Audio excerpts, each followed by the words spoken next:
Apple, I mean, geez, I know sometimes we talk about them, sometimes we don't. I know we're not probably the biggest fanboys ever, but they had their big spring event.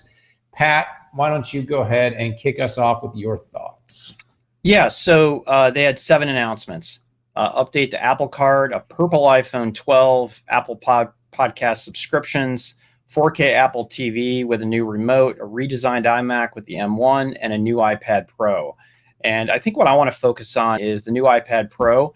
I don't give a lot of kudos to Apple, and I do hold them to a much higher bar than anybody else because they are worth a couple $1 trillion. And they have a near monopoly in smartphones in the US, and they've done a good job vertically integrating. The new iPad Pro is the first iPad Pro that I think deserves the Pro moniker.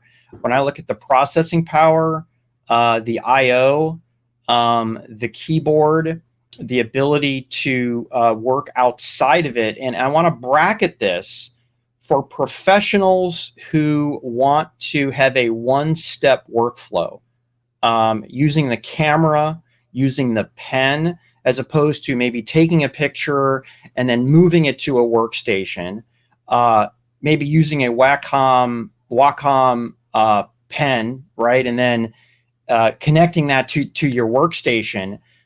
This does a really good job on a very narrow set of professional. It's not going to be for all workstation people or all creatives, but I got to give credit where credit's due. They put the M1 in there as well. I think most workstation applications are going to want more GPU, and the 8 performance cores isn't going to be enough for some people either. But I got to give credit where credit's due. The final thing, iMac goes M1, and this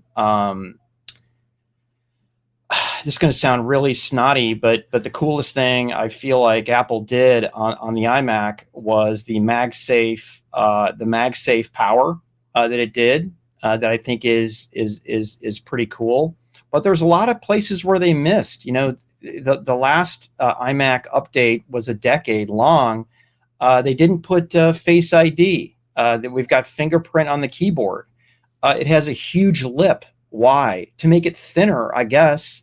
I think consumers much rather have an edge to edge and maybe a little bit thinner. The iMac is thinner than an iPhone, Daniel, and I just don't know who's asking for that. Well, we're going to carry it around, I guess, and then finally, two USB ports. So they're I'm happy about, but and they're on the back, right? Where if you've got peripherals that are quick in and out, you got to wrap around the back. Anyways, got to give kudos where they are. Oh, final kudo. New Apple TV remote. I will probably buy 10 of them for the 10 Apple TVs that I own.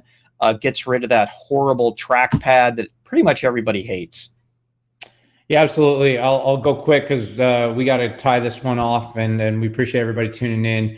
Had a chance to hop on Yahoo Finance. For me, this is all about M1-isms, M1 everywhere. M1 is the future for Apple. No doubt that's the path they're going, is going to be these ARM-based cores.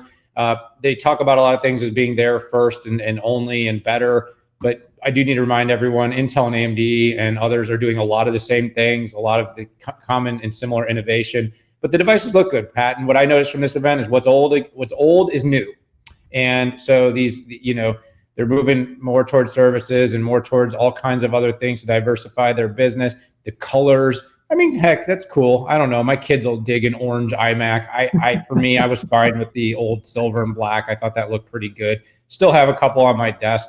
So as much as I crap on Apple at times, I actually do buy their products. So I feel like that gives me more of a right to do that. A lot there. We'll come back to it. We'll watch that. Pat, by the way, that MagSafe charger, that's cool. But what's that thing going to be, like $300 along with that keyboard for the iPad? I mean, look, guys, make a touch laptop. Just do it. Just freaking do it already. My God, make one. Charge us like $4,000 and people will still buy it.